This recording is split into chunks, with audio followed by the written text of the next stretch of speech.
સૌજીભાઈ માટે મને હંમેશા એવું થાય કે એમના માટે બહુ જ બધા કામો, એમને લક્ષ્મીની કૃપા છે, એ બહુ જ સારી વાત છે, આનંદ છે, અભિનંદન છે. પણ બહુ જ ઓછા લોકોને ખબર હશે કે એમણે કેટલાય લોકોની તકલીફ મૂંઝવણને પોતાની કરી, દત્તક લઈને એક એવી લક્ષ્મીને પણ પોતાની કરી છે. આશીર્વાદની લક્ષ્મી પણ એમની પોતાની પાસે છે. અને સૌથી વધુ એમનું મને ગમતું કામ છે, એ ઘણા બધા, ભાઈએ દુધાળાની વાત કરી કે ત્યાં પાણીની તકલીફ હતી અને એમણે તળાવની એક મોટી રચના કરી. પણ આમ તમે જુઓ ને તો ક્યાંક ચોક્કસ નાનપણમાં એમણે કોઈકની તરસ અનુભવી હશે, કોઈક સ્ત્રીને દૂર પાણી ભરવા જતી એને તકલીફ જોઈ હશે, પોતાની માં હશે, કોઈ પણ તકલીફો એણે જોઈ હશે, કેટલાય ખેડૂતોને એણે આત્મહત્યા કરતા જોયા હશે.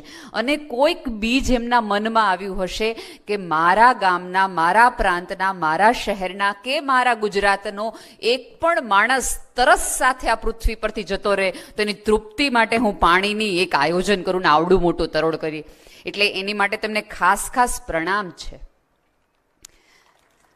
બીજું, આજે મારે જે તમને બધાને વાત કરવાની છે, તો મને તો એવું જ લાગે કે આ પૃથ્વી પર એટલી હદે કડવાશ છે, એટલી હદે કડવાશ છે, કોઈના મોઢા ઉપર હવે મીઠાશ રહી છે જ ક્યાં. ત્યારે કદાચ બની શકે ઉપરવાળાએ તમને બધાને મીઠાશનો સંદેશો લઈને અમારા જેવા લોકો વચ્ચે આવ્યા કે આને સમજાવો, બહુ ઝેર થયું હવે. એ રીતે જોવાનું અને જીવવા માટે. અને તમારા જેટલા સારા મોટિવેટર આ પૃથ્વી પર છે જ ક્યાં. તમે આમ જુઓ ને તો અમે બધા ક્યાંક ક્યાંક જઈને દુઃખ લઈ આવીએ છીએ. સૌજીભાઈ એમ કીધું ને કે પૈસાવાળાને શેનું દુઃખ હોય. પૈસાવાળાની આ જગતમાં હવે તો ઘણી બધી રીતે એટલી બધી સમૃદ્ધિ આવી છે કે ખાસ તકલીફો છે જ નહીં. એટલે ઓનલાઈન જઈને આપણે દુઃખ ને પીડા લઈ આવીએ છીએ. અલગ અલગ પ્રકારની પીડાઓ લઈ આવે છે કે આની પાસે આ છે ને મારી પાસે આ નથી, આ વ્યક્તિ નામ છે ને આમાં નથી. દુઃખ લઈ આવીને અને એક હદથી વધુ સુખ હોય ને પછી જીવવાની ખાસ મજા નથી. તમે વ્યસનની આખી સાયકોલોજી તરફ જાઓ ને તો લોકો વ્યસન તરફ જાય છે શું કામ? ઓલા ફાટલા જીન્સ પહેરવાની લોકોને મજા શું કામ આવે છે? 5 સ્ટાર 3 સ્ટારમાં જમી લેતા માણસને રોડ ઉપર પાણીપુરી ખાવાની ઈચ્છા શું કામ થાય છે? કારણ કે ઓલું બધું એટલું બધું પરફેક્ટ જીવન છે કે ક્યાંક નાનો મોટો તકલીફથી થ્રેશોલ્ડ ઊંચો જાય એવી ઈચ્છા ધરાવે છે. એટલા માટે માણસ ક્યાંક વ્યસન તરફ, ક્યાંક જુદા રસ્તા તરફ જાય છે. તમારી મોનોટોની ક્યાંક તમને વધુ ને વધુ તકલીફ આપતી હોય છે.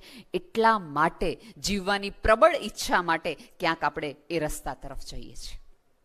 આ સંસ્થા આમ જુઓ તો મને સૌથી વધુ ગમતી વસ્તુ એ છે કે વાલીઓએ શરૂ કરેલી આ એક સંસ્થા છે.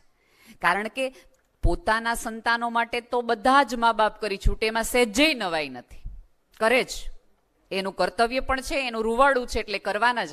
પણ આ પૃથ્વીના દરેક ડાયાબિટીસ પેશન્ટવાળા, બાળકોવાળા મા બાપને સાથે લઈને તમે જુઓ કે આજે એમના તમામ બહેનો છે એને સરખો ડ્રેસ કોડ રાખ્યો છે. આ ડ્રેસ કોડ સરખો નથી, આ પીડા એક સરખી છે. એટલા માટે એ લોકો સાથે બેઠા છે. અને એટલા માટે આ સંસ્થા માટે મને માન છે કે વાલીઓએ, કારણ કે હું તો એવા વિષય સાથે જોડાયેલી છું કે જ્યારે આવા બાળકો આવી તકલીફ આવે ને એટલે મા બાપ એકબીજા સાથે વાત કરવાનું બંધ કરી દઈએ, સમાજમાં જવાનું બંધ કરી દઈએ, લોકોથી દૂર થઈ જાય. કારણ કે તરત ચારે બાજુ બહાર નીકળો ને એટલે લોકો તરત તમને કહેવા વાળા હોય કે આ તો અહીંનું અહીંયા જ છે, એટલે તમારે આવા હોય, અમારા હારા ને તમારા આવા. એટલે ધીમે એ લોકોનું સોશિયલાઇઝેશન જ ઓછું થઈ જાય. એટલે પેરેન્ટ્સ છે ઘરની બહાર નીકળવાનું બંધ કરી દે. આના બદલે આ પેરેન્ટ્સ, ચોક્કસ તમે યોદ્ધા છો, પણ તમારા પેરેન્ટ્સ તમારા કરતા વધુ મોટા યોદ્ધા છે. કારણ કે જ્યારે પહેલું ઇન્જેક્શન તમારી નસમાં ગયું હતું ને ત્યારે આંખ તમારી મમ્મીની તમારા કરતા વધુ બંધ થઈ હતી. જ્યારે પહેલી વખત ડોક્ટરે ડાયગ્નોસિસ કરીને કીધું હતું કે આટલો ખર્ચ થશે, ત્યારે તમારા પપ્પાએ પહેલી વખત નક્કી કર્યું કે હવે પિક્ચર જોવા નહીં જઈએ. ત્યારે પહેલી વખત તમારા પપ્પા એમ કીધું કે હવે આ 2 રૂમ રસોડાવાળા મકાનમાં ચાલશે, આપણે આગળ નથી જવું. તમારા મમ્મી પપ્પાએ તમારા માટે કાપકૂપ કરવાની પહેલી શરૂઆત ત્યારે કરી કે જ્યારે ડૉક્ટરે એમને કીધું કે તમારું બાળક આ રીતે થોડું જુદું છે, એટલે ખર્ચ વધવાનો છે. તમારા પપ્પાએ ઓવરટાઈમ કરવાનું ત્યારે શરૂ કર્યું જ્યારે એને ખબર પડી કે દર મહિને આટલો ખર્ચ તો કરવો જ પડશે. અને મા બાપ તરીકે એમની સૌથી મોટી તકલીફ એ છે, કારણ કે મા બાપને સૌથી વધુ હોય કે એનું સંતાન એના કરતાં વધુ સુખી થાય, વધુ સુવિધાપૂર્ણ રીતે જીવે. અને તમારા બધા કિસ્સામાં તકલીફ એ થાય કે તમારો મા બાપ તમારી માટે ગમે એટલું કરે, પણ રાત્રે સૂતી વખતે એક પીડા સાથે સૂવે છે કે હું આની પીડા નથી લઈ શકતો કે નથી લઈ શકતી. એ તમે સૂઈ જાઓ પછી એ તમારા માથે હાથ એટલા માટે ફેરવે છે કે તમને કિસ એટલા માટે કરે છે કારણ કે એને ખબર છે કે યાર તને ઇન્જેક્શન જાય ને તો કાણું મારા હૃદયમાં મારા શરીરમાં થાય છે. ચોક્કસ 7 ઇન્જેક્શન 8 ઇન્જેક્શન લઈને ક્યારેક શરીર છે ને એ જવાબ આપતું બંધ થઈ જાય. સેન્સેશન નો રહે, એ સેન્સેશન તમારી ચામડીમાંથી જાય છે પણ હૃદયમાં આનું પોળું થાય છે. અને તોય તમારી સામે આવવાનું, હરખથી આવવાનું, તમે એમ કહો કે ઇન્જેક્શન નથી લેવું, તમે એમ કહો કે ડાયાબિટીસ નથી માપવાનું, અને તમારા મમ્મી એમ કહે અરે બેટા અમને તકલીફ નથી, તને શેની તકલીફ છે? એટલે સાચું કહું, મોટિવેશન તમે તમારા મમ્મી પપ્પાને આપતા થઈ જાઓ ને એટલા મોટા હવે થઈ જાઓ. એમને તમારા કરતા વધુ જરૂર છે ઊભા થવાની. કારણ કે મને આ પીડામાં એટલા માટે ખબર છે કારણ કે આવા કેટલાય જુદા બાળકોના માતા પિતા સાથે હું રોજ સંપર્કમાં છું. સમાજને જુદા જવાબો દેવાના, ડોક્ટરને જુદા દેવાના, EMI ને જુદા દેવાના, અને ઘરે આવીને પાછું મજામાં રહેવાનું જેથી કરીને તમને કઈ વાંધો ન આવે અને તમારું મન ક્યારે એવું તકલીફમાં ન કહે તમને. ખરેખર જે બહુ જ સ્વસ્થ બાળકોના મા બાપ છે ને, દરેક બાળકના મા બાપે આવા મા બાપને મળવું જોઈએ તો એને ખબર પડે. કારણ કે બહુ જ ઇઝી છે કહી દેવું કોઈક હશે કર્મો કે આવા બાળક આવ્યા, ત્યારે બહુ પ્રાઉડલી કહો કે ચોક્કસ કોઈક સારા કર્મો હશે જેથી સેવાનો મોકો અમને આપ્યો. સૌજીભાઈ કીધું ને કે ક્યાં મંદિરે જવાની જરૂર છે સાહેબ, જીવો એવું કે તમે ચાલતું ચાલતું મંદિર હો. બાકી મંદિર બનાવવા વાળા ક્યાંય પૃથ્વી પરથી ભૂલાઈ ગયા, પણ જે મંદિર બનીને જીવ્યા ને એ ગાંધીને તમે નહીં ભૂસી શકો. સભ્યતા આખી આમથી આમ થઈ જાય તોય. આ શહેરના જય વસાવડા એક વાક્ય બહુ સરસ કહે છે કે પડવું એ જરાય પાપ નથી, જરાય પાપ નથી, પણ પડ્યા પછી ઊભું ન થવું ને એ ચોક્કસ પાપ છે. મને દુઃખમાંથી બહાર આવવાનો સૌથી ઇઝીએસ્ટ વે જો લાગ્યો હોય, સૌથી નાનામાં નાનો ટૂંકામાં ટૂંકો રસ્તો એ છે કે તમારા કરતા વધુ દુઃખો વાળા લોકોની પડખે બેસવાનું રાખો. આપણે એ ભૂલી જઈએ છીએ. આપણને બધાને જો લાંબા છે ને દરેક વ્યક્તિને થોડીક સાઈઝ ઓછી કરવી છે કે થોડુંક ટૂંકું હોત ને તો મને મારા લેવલની છોકરી મળી ગઈ હોત. જે અનહદ રૂપાળા છે ને એને એમ થાય કે થોડા ઘવણના 10 થઈ ગયા હોત ને તો આપણે ફોટા આપણા સારા આવત. જે જાડા છે ને દરેક લોકોને એમ કે થોડુંક જીમ કરી નાખીને દુબળા થઈ જાય ને તો આ કપડા આપણને ફિટ થઈ જાય. દુબળા છે ને થોડી એમ થાય કે બોડી બિલ્ડિંગ કરી નાખીને તો આમ થઈ જાય. સમૃદ્ધ છે એને અતિ સમૃદ્ધ થવું છે. કોઈ વ્યક્તિ આ પૃથ્વી પર જ્યાં છે ને ત્યાં એકચ્યુઅલી ખુશ કે સફળ છે જ નહીં. એને એમ જ છે કે આનાથી મને આગળ જવું છે, અને અહીંથી આગળ જવાની જીજીવિષા તો તમને જીવતા રાખે છે. તમને હું મારા બાળકોની વાત કરું કે તમને તો ઈશ્વરે સરસ મજાનું બધી જ રીતનું શુગર સાથેના સંપર્ક આપ્યા છે, પણ તમારી આંખ સાચી છે, તમારા પગ ચાલતા છે, તમને પીડા થાય તો તમે કહી શકો છો, તમે બોલી શકો છો. અમારા બાળકોને તો કેવું છે કે ઈશ્વરે આંખ આપી છે, નાક આપ્યા છે, હાથ આપ્યા છે, પગ આપ્યા છે, ચાવવા માટે મોઢું આપ્યું છે, બધું જ આપ્યું છે, પણ મગજમાં એવી તકલીફ આવી છે કે આ બધી વસ્તુનો ઉપયોગ કેમ કરવો એ નથી ખબર. શું કરવાનું હાથને? દાંત છે, જીભ છે, બધું છે, પણ મોઢામાં કોળીઓ મૂકવા માટે આંગળી કેમ આમ કરવી એ નથી આવડતું, ગળવું કેવી રીતે નથી આવતું, ચાવવું કેવી રીતે એ નથી આવડતું, કપડાં કેવી રીતે પહેરવા એ નથી ખબર પડતી. ક્યારેક આપણા કરતા વધુ તકલીફવાળા મા બાપો અને બાળકોની સામે જોશો ને તો તમને આભાર માનવાનું થશે કે આટલી તો મૂંઝવણ ને તકલીફ મને નથી, આટલી પીડા તો મને નથી જ. તમને ઓલાનો કદાચ તમને ખબર હશે કે નીઝ વુઝુકી નામનો એક બહુ જ સરસ મજાનો માણસ, જેને એને એવો એક રોગ છે કે જન્મ સાથે એને હાથ તો છે જ નહીં, પણ સાથળ છે ત્યાંથી એક નાનો એવો આટલો પંજો જ છે, પગે નથી. એટલે હાથ પગ બેમાંથી એકેય નથી. નીઝ વિઝુકી નામનું, ગૂગલ કરી લેજો. એ બાળક પૃથ્વી પર આવે અને ડોક્ટર એના મા બાપને દેખાડે એટલે મા બાપ એમ કહે છે કે અમારા બાળક જોતું જ નથી, આ તો એક રાક્ષસ જેવું બાળક લાગે છે, અમારા બાળક જોતું જ નથી. તમારે એનું જે કરવું હોય, કચરામાં નાખી દેવું હોય તોય વાંધો નથી, ક્યાંક મૂકી દેવું હોય તોય વાંધો નથી, આ બાળક અમારે નથી જોતું. મિશનરી સ્કૂલમાં બાળક જાય છે, મોટું થાય છે, અનાથ આશ્રમમાં સચવાય છે, ત્યાં એની મસ્તી થાય. સ્કૂલ શરૂ કરે તો ચાલવામાં તકલીફ પડે, કારણ કે ઢસડાઈને ચાલવું પડે, હાથ નથી એટલે એનો ઉપયોગ ન કરી શકાય. સ્કૂલમાં 3જા ધોરણમાં બેઠા હોય અને પાછળથી કોઈ ફટાકડા મૂકી દે, ફટાકડાથી દાજી દેવાય પણ દાજીવાની એ ફટાકડાથી દૂર નથી શકાય, શરીર ઘસેડાઈ ન શકાય. 3 થી 4 વખત બાથ ટબમાં પોતાની જાતને પાણીથી ભરી દેવાની ટ્રાય કરે છે કે આનાથી હું આત્મહત્યા કરી લઉં, આનાથી હું આત્મહત્યા કરી લઉં. 15, 16, 17 એમ 3 વર્ષના ગાળામાં આત્મહત્યા કરે છે. પછી ચોક્કસ એને કોઈક એવો વિચાર આવ્યો હશે કે આટલી બધી તકલીફો પછી, આટલી બધી મૂંઝવણ પછી, આટલા બધા આત્મહત્યાના પ્રયાસ પછી પણ જો મને હજુ ઉપરવાળો શ્વાસ આપતો હોય, એનો અર્થ એવો છે કે હજી ઈશ્વર ઈચ્છે છે કે મારી તારે જરૂર છે, મારે તારી પાસેથી એક કામ લેવાનું છે.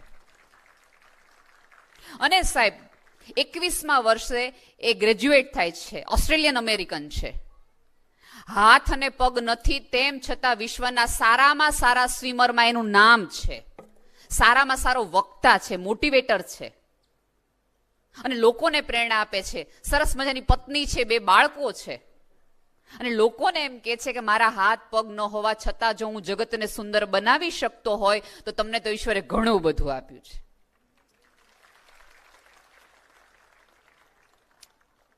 કેટલી બધી, અરુણા સિન્હા નામની એક છોકરી, વોલીબોલની બેસ્ટ પ્લેયર કે જે ભારતીય ટીમમાં સિલેક્ટ થઈ જવાની હતી, રેલવેમાં પ્રેક્ટિસ કરીને પાછી જતી હતી ટ્રેનમાં, એક સોનાની ચેન માટે એક ઓલા મવાલીઓ જેવા છોકરાઓ એને સોનાની ચેન ખેંચવા જાય છે અને ચેન નહોતી આપવી એટલા માટે એ સામે એની રજાજકી કરે છે અને એ લોકો એને ધક્કો મારી દે છે.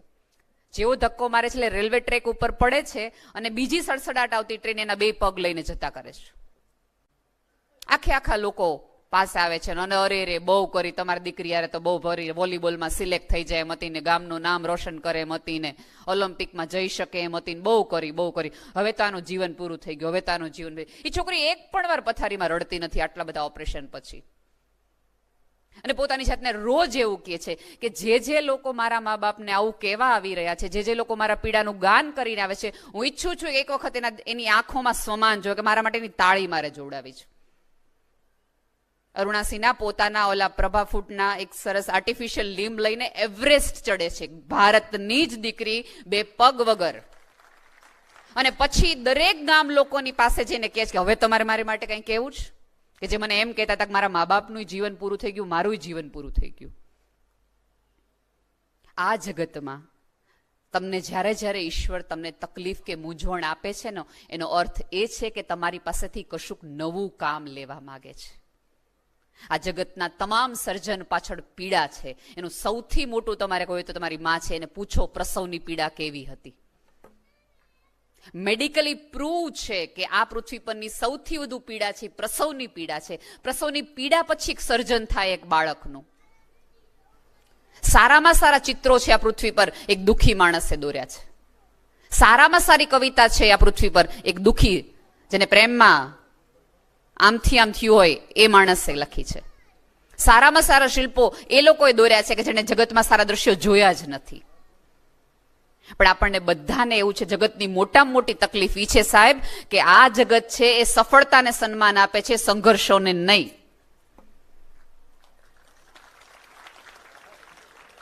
તમારા સંઘર્ષો તમને મોટા કરવા માટે કશુંક છે. જે લોકો સુખી છે, એકદમ મજા છે, એ લોકોએ આ જગતને ખાસ કંઈ આપ્યું જ નથી. તમને શું લાગે છે, તમે ક્યારેક સૌજીભાઈ પાસે એનું ક્યારેક ગૂગલ કરો ને તો જોજો, આટલા 1000 કરોડનો માલિક છે, તેમ છતાં એ કુહાડી લઈને એક સામાન્ય માણસની જેમ બાજુમાં બેસીને એ જે મેં તળાવની વાત કરી ખોદે છે. શું કામ? કારણ કે એને કોકની પીડાને પોતાની પીડા બનાવવી છે. અને જ્યારે તમારી પીડામાં તમારો સાથીદાર અને ભાગીદાર હોય ને, પછી પીડા ખાસ એટલી મોટી હોતી જ નથી. આપણી તકલીફ એ છે કે આપણને કોઈની પીડામાં નહીં. અને હવે તો કંઈક લોકોની એક એવી મોટી ગેરસમજણોની જમાત આખી ઊભી થઈ છે કે તમે કોઈને દુઃખ કયો ને કે ભાઈ મને હાથ ભાંગી ગયો છે, ખબર પૂછવા આવે, તમને ફ્રેક્ચર થાય તો કેમ ખબર પૂછે? ખબર કેટલો ભાંગ્યો? એટલે આપણે એમ કે એક, મારે 2 ભાંગ્યા હતા. આપણા એક હાથ ને એક પગ.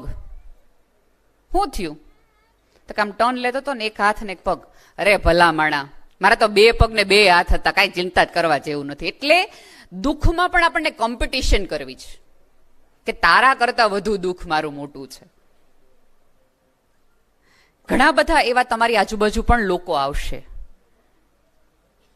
કે તમને એવું સતત કીધા કરશે કે તમારી તકલીફ શું છે ને શું નહીં ને આ ને તે ને. અને બીજું, અહીંયા બેઠેલા તમામ માતા પિતાઓને એક નમ્ર વિનંતી, અને જે લોકો આમાં આ પીડામાં કે તકલીફમાં છે એમને પણ, કે ગૂગલ બાબાને ન પૂછો, વોટ્સઅપ યુનિવર્સિટીના સ્નાતકોને ન પૂછો, ફોરવર્ડેડ મેસેજમાંથી ન કરો કે લીમડો 2 વખત પીસો સવાર સાંજ તો 1 ઇન્જેક્શન ઓછું લેવું પડશે. એ કામ ડોક્ટરને કરવા દો. ડોક્ટરનું કામ છે કે તમારા શરીરમાં રહેલી મીઠાશને કેવી રીતે કંટ્રોલમાં રાખવી, પણ તમારા મનનું કામ છે તમારા જીભ ઉપરની મીઠાશને કઈ રીતે રાખવી. તમે તો કોકની રૂહ જ બની શકો એમ છો, તમારા શબ્દોથી, તમારા વાક્યોથી. તમે એક ફેમિલી છો, એકબીજાને કહી શકશો કે અહીંયાથી આટલા કિલોમીટર જશો તો ડાબી બાજુ વળશો તો એક ખાડો આવશે, ત્યાંથી આમ ઉગારી લેવાશે. એકબીજા સાથે એકબીજાની માહિતીને શેર કરો. આપણે તકલીફ એ છે કે એકબીજાની સારામાં સારી સાજા થવાની કેટલા બધા એવા ગામડાઓના પેરેન્ટ્સ છે કે જેને ખબર જ નથી કે આવી કઈ પ્રકારની તકલીફ હોય, મૂંઝવણ હોય, તેમાંથી કેવી રીતે બાન. આ યંગસ્ટર છોકરાને હું જોઉં છું ને તો મને બહુ આનંદ થાય છે કે નવી પેઢીને કોઈકની તકલીફમાંથી બહાર લાવવામાં આનંદિત થાય છે. અને સરસ મજાનું એક આમ કહેવાય કે હૃદય જ્યાં હોય એ બાજુ એમણે સિમ્બોલ રાખ્યું છે. એ સિમ્બોલ એમણે હૃદય ઉપર નહીં એમ્બોસ કરેલું, એમણે ક્યાંક માત્ર એક ખીચા ઉપર નહીં, હૃદય પર પણ એમ્બોસ કર્યું છે કે આ હું જવાબદાર છું, હું જવાબદારીપૂર્વક આ બાળકોનું એક સરસ મજાનું લઉં છું. અને કાલ સવારની કોને ખબર છે, સૌજીભાઈ કીધું એમ, કયો સૂર્યોદય થાય કે આખી ઘટના છે એ બદલાઈ જાય. એક ઝેન ગુરુ હતા, એની પાસે બહુ જ અદ્ભુત ઘોડો હતો, બહુ જ રૂપડ, અને લોકો દૂર દૂરથી એનો ઘોડો જોવા આવે. એમ કે આવો ઘોડો તો બન્યો નથી, આવો ઘોડો તો બન્યો નથી. બધા લોકો જોવા આવે ને એક વાક્ય એવું કહીને જાય, બહુ નસીબદાર છો કે તમને આવો ઘોડો, તમારી પાસે આવો ઘોડો છે, બહુ જ નસીબદાર છો તમે આવો, તમારી પાસે આવો ઘોડો છે. એટલે ઝેન ગુરુ એવું કે ઉતાવળ કરો, મારા નસીબદાર હોવાના પ્રમાણપત્રો મને આ કહેવામાં ઉતાવળ કરો. એક વખત એ ઘોડો જાય છે અને ખોવાઈ જાય છે. પાછા એના એ ગામવાળા આવીને એમ કે છે, બહુ કર્યો તમારી યારે, ખરેખર તમારા ભાગ ફૂટ્યા, આટલો રૂપાળો ઘોડો તમારી પાસેથી વયો ગયો.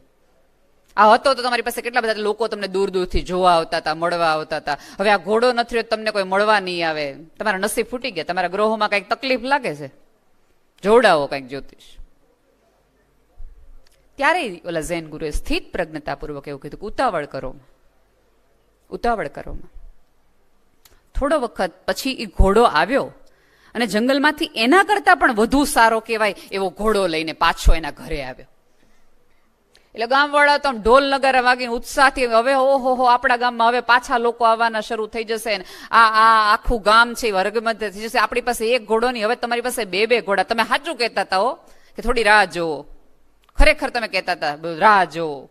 નસીબદાર, તમારા નસીબ ઉઘડી ગયા, કેટલા નસીબદાર, તમારી પાસે એક નહીં હવે 2 ઘોડા છે, તમે હાચા પડ્યા. તમે કહેતા હતા કે ઉતાવળ ન કરો. આ વખતે પણ ઝેન ગુરુ એવું કહે છે કે હજી કહું છું કે ઉતાવળ ન કરો.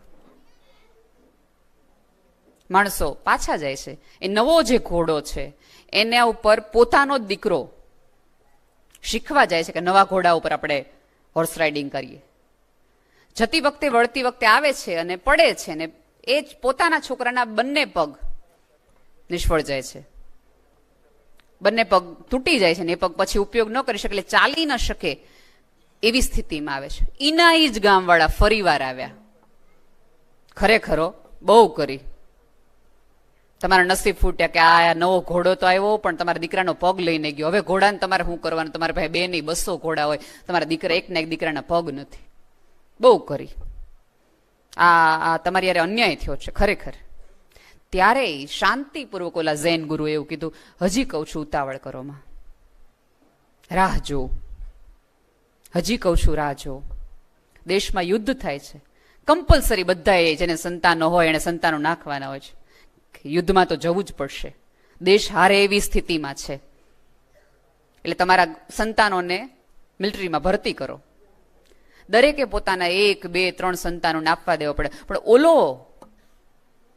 જૈન ગુરુનો જે સંતાન હતો એ તો ફિઝિકલી તકલીફ હવે એને થઈ ગઈ હતી એટલે ન લીધું. આ વખતે ગામવાળા કોઈ કહેવા ન આવ્યા કે તમે નસીબદાર છો એમ, કારણ કે ખબર જ હતી કે હમણાં એ માણસ એવો જ જવાબ આપશે કે રાહ જોઉં. તમને ગામના લોકો ગમે એટલું કહેવામાં આવે, સમજાવવામાં આવે, તમારે આટલું જ કરવાનું થાય કે રાહ જોવો ને ઉપરવાળા ઉપર શ્રદ્ધા રાખો.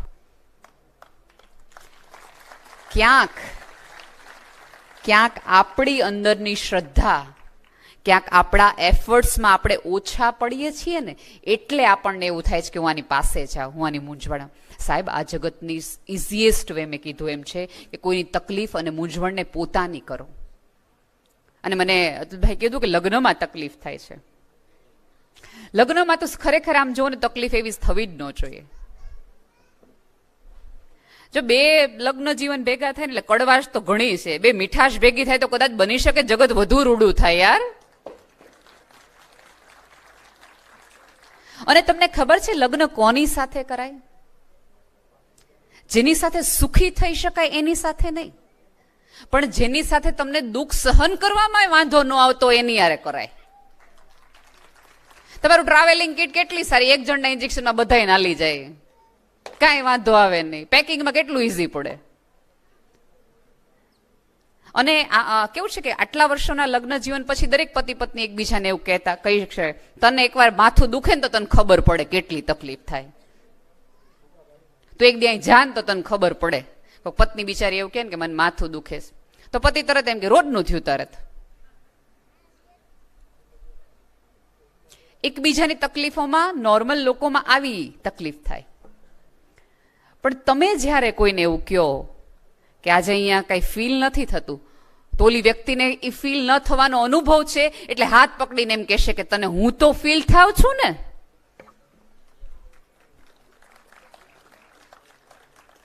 અને અંતે પ્રતીતિ એ જ કરાવવાની છે કે તારી તકલીફમાં, તારી મૂંઝવણમાં, તારી પીડામાં હું તારી સાથે છું ને પડખે છું.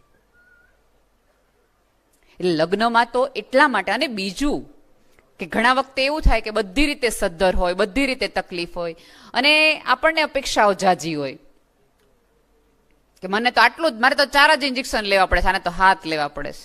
પણ 4 કેદી હાથ થાય ને હાથ કેદી 3 થાય એની આપણને નથી ખબર, એટલે એના આધારે ન મેળવતા. કારણ કે મેં અમુક વસ્તુનું પૂછતાછ કરી છે એટલે મને ખબર છે કે આવી રીતે ઝડપતી વખતે બધું જ બરાબર હોય ને, પણ એને તો રોજના 7 લેવા પડે છે, અમારી દીકરીને તો 2 જ લેવા પડે છે. પણ 7નો અનુભવ છે ને એ 2 વાળાને વધુ સરસ રીતે સાચવી શકશે. આવું નહીં કર ને તો 5 સુધી નહીં પહોંચ. મેં આવું કર્યું ને એટલે હું 7 સુધી પહોંચ્યો. એક સરસ મજાનું વિશ્વ બનાવો કે જેમાં પ્રેમ, સમજ અને એકબીજાની સંભાળ સિવાય આ જગતમાં કશું ન હોય. તમને લોકો પૂછવા આવે કે આટલું સરસ રીતે જીવી કઈ રીતે શકાય, આટલી બધી મૂંઝવણ, આટલી બધી તકલીફ રોજ. અને હાવ સાચું કહું, આ તમારને તો હોય રોડની 7 વાગે હુયા જેવા માણસો આજુબાજુ ગામમાં પડ્યા છે કે જેમને આમ પિંચ કર્યા જ કરે છે, દેખાતાય નથી. જ્યાં સુધી અન્યને લોહી લુહાણ ન કરે ત્યાં સુધી એમને ટાઢક વળતી નથી. સાહેબ એમ કીધું ને કે ટાઈપ 2 જેને કહેવાય કે જે નોર્મલ ડાયાબિટીસ જેને થાય, તમને શું લાગે છે શેના હિસાબે થાય છે? માત્ર ગળ્યું ખાવાથી? ના રે ના, કોકનું કોકના જીવનની મીઠાશ જોઈને ઈર્ષાના કારણે જાજુ આ લોકોને ડાયાબિટીસ થાય છે. કારણ કે ભારત, એ સાહેબ એવું કીધું કે ભારતમાં સૌથી વધુ આવા ડાયાબિટીસ, ખોરાક બોરાક જીવનશૈલી તો બધું હશે, પણ એક કારણ એ હશે કે આને મારા કરતા સુખી કેમ છે, એના કારણે જાજુ થતું હશે. એકબીજાને કે ભારતનો ફેવરેટ પ્લેગ્રાઉન્ડ તો શું છે? રમત, રાષ્ટ્રીય રમત જ આપણી કબડ્ડી છે ને. જ્યાં સુધી એકબીજાને હેઠા ન પડી ત્યાં સુધી તો આપણું શુગર આમાં જ રહે, પછી શાંતિ થાય. તમે જોજો, તમે સુખમાં હશો ને તો ખાસ લોકો તમારી પડખે ક્યારેય નહીં આવે.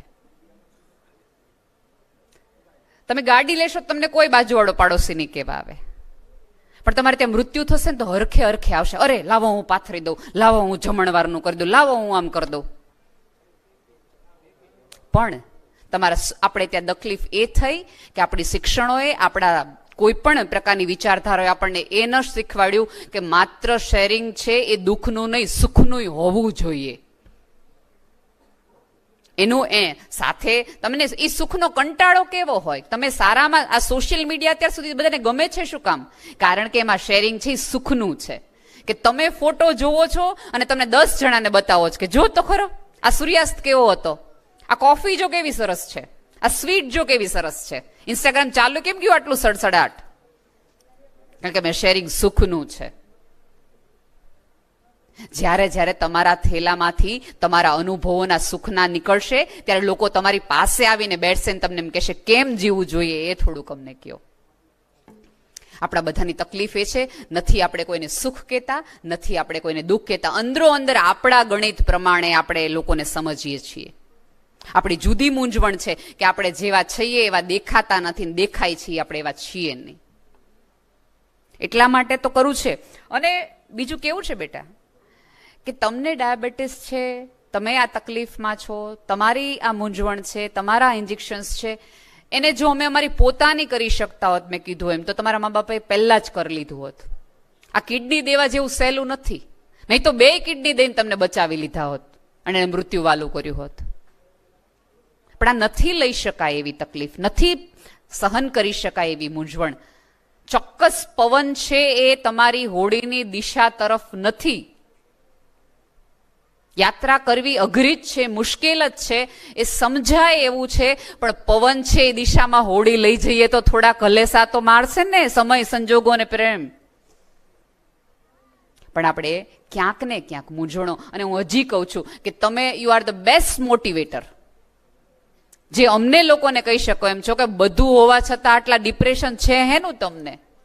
અમુક લોકોને તમને પૂછીએ ને કે ડિપ્રેશન તમને શું છે, તો એ તો અહીંયા પણ એમ કે જીવનમાં કોઈ ગોલ નથી, મોટિવ નથી. અરે બારી ખોલ, ભારત જેવા દેશમાં રહે છો જે ગલીએ ગલીએ તકલીફ મૂંઝવણ છે, જઈને જુઓ તો ખબર પડશે કે મોટિવ ગોતવો જરાય સહેલો નથી. પણ આપણા બધાના ગોલ છે, આપણા બધાના સ્વપ્નાઓ છે, સાવ જુદા જુદા થતા જાય છે. અને અત્યારે તો એક જુદી જ પરંપરા ચાલી રહી છે કે સ્વપ્નાઓ જોવાના, ઈચ્છાઓ રાખવાની, પણ પથારીમાંથી ઊભું જ નહીં થવાનું. સાહેબ, પથારીને એટલો બધો પ્રેમે ન કરાય કે આપણા સ્વપ્નાઓને ઈચ્છાઓ જ રહી જાય, એ વાસ્તવિકતામાં પરિણમે જ નહીં. આજે તમે અહીંયા બેઠા છો, તમારી પાસે 18 વર્ષના બાળકો છે અને 8 વર્ષના બાળકો છે. 8 વર્ષના બાળકોને થોડા પ્રેમથી, હૂંફથી સાચવો કે આવું તો થયા રાખે. તમે એકબીજાની બેન્ડેડ બનો, તમે એકબીજાની દવા બનો. બાકી દુવા દેવા વાળા તો હજારો લોકો છે. તમારા મમ્મી પપ્પા એ જ કરે છે. એ ઈશ્વર પાસે પણ એટલે જાય છે કદાચ તો કોઈ ચમત્કાર કરી શકે, અને ડોક્ટર પાસે એટલા માટે જાય છે કે તમે ચમત્કાર થાય ત્યાં સુધી એને સાચવી લ્યો. એ પેરેલલ ચાલે છે. એને શ્રદ્ધા નેવે નથી મૂકી હજી ઈશ્વર ઉપર, તે કોઈ ઉપર. તો તમે તમારી જાત ઉપરની શ્રદ્ધા શું કામ ગુમાવો છો? સાચું કહું, સૌથી વધુ મોટિવેશનની જરૂર તમારા પેરેન્ટ્સને છે. ફરી વાર કહું છું, એનો હાથ થોડોક આજે ટાઈટ રીતે પકડો. ક્યારેક તમને બહુ જ ઇરિટેટ થઈ જતા હશો તમારા મમ્મી પપ્પાની સલાહથી, હું વારા ઘડી આઈસ્ક્રીમ ખાવાની ના પાડે છે, તમને નહીં મજા આવતી હોય. પણ તમને શું લાગે છે, વગર ડાયાબિટીસે તમારા મમ્મી પપ્પાએ વર્ષોથી સ્વીટની બાધા લીધી છે, એને તમે કાંઈ નહીં કહો? કાંઈ નહીં કહો? થોડુંક એની આંખમાંથી ન નીકળેલા આંસુઓને જોવાની ટેવ પાડો તો તમને જુદા કોઈ મોટિવેશનની જરૂર નથી દોસ્ત. એને ઘસારો માત્ર એના સ્લીપરને કે એના બૂટને નથી લાગ્યો, એના હૃદયને એટલો ઘસારો લાગ્યો છે કે ટકે છે ને કઈ રીતે હજી ઊભા છે ને એનું મન જાણે છે. એને કેટલી તકલીફ ને મૂંઝવણ જાય છે ને એની તકલીફ એને છે. એ તમને જ્યારે મોટા થતા જોવે છે ને ત્યારે પોતાની જાતને વૃદ્ધ થતા જોવે છે. એ બે ગેપ વચ્ચે ક્યાંક આમથી આમ ગડમથલ કરી રહ્યા છે. તમારી જાતને પ્રેમ કરો. જગત આખાને સમાવી શકાય એટલો પ્રેમ આ ઉપરવાળાએ બધાને આપ્યો છે. મધર ટેરેસાનું વાક્ય છે કે આ જગતમાં એટલા ગરીબ તમે ક્યારેય નથી હોતા કે તમને કોઈની તકલીફ અને મૂંઝવણને પોતાની ન કરી શકો.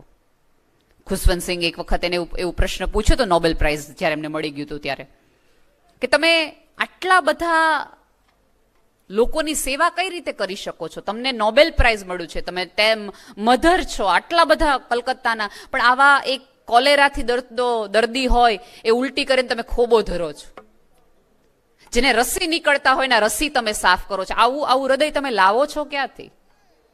ત્યારે મધર ટેરેસાએ બહુ જ સરસ વાક્ય કીધું હતું સૌજીભાઈ, કે જ્યારે કોઈ કોલેરામાંથી નીકળતો દર્દી ઉલટી કરે ને તો મને એમ થાય કે મારો જીસસ કરી રહ્યો છે. કોઈનો રસી હું સાફ કરું ત્યારે મને એમ થાય કે મારો જીસસ પીડામાં છે, મારે આ માનવ સભ્યતાની પીડાને દૂર કરવી જોઈએ. આ જગતમાં જ્યારે તમે કોઈની તકલીફ મૂંઝવણ દૂર કરો ને ત્યારે એવી શ્રદ્ધા સાથે કરો કે તમારો ઈશ્વર માંદો પડ્યો છે, હું એની રોજની સેવા કરી રહી છું. તમારી દીકરીને જ્યારે તમે સરસ મજાની તૈયાર કરીને મજાથી લઈને ડોક્ટર પાસે લઈ જતા હો ત્યારે યાદ રાખો કે કોઈ માતાજીની જ તમે સેવા કરી રહ્યા છો. એ હોત તો તમે ન કરત? ચોક્કસ કરત. અને બીજું કે જો અહીંયા કોઈ ફેમિલી મેમ્બર આવ્યા હોય આવા પેરેન્ટ્સના, તો એમને પણ મારી નમ્ર વિનંતી છે કે પરિવારની જરૂર છે એ પ્રોપર્ટીના ભાગ વખતે નહીં, દુઃખના ભાગ વખતે પડે. થોડાક પડખે રહ્યો. તમારે ત્યાં આવું સંતાન નથી આવ્યું તો ઈશ્વરની તમારા ઉપર કરુણા છે, તમારી લાયકાત છે એવું માની લેવાની જરાય જરૂર નથી. જરાય જરૂર નથી. તમારા ભાઈને સાચી જરૂર ત્યારે છે કે જ્યારે એને રોવા માટે કોઈ ખભાની જરૂર હોય, ત્યારે એની પડખે ઉભા રહ્યો. અને જો ન બની શકો, કોઈ તમને કોઈ ખભો ન મળે તો કોકનો ખભો બની જવાની તૈયારી તો દાખવો દોસ્ત.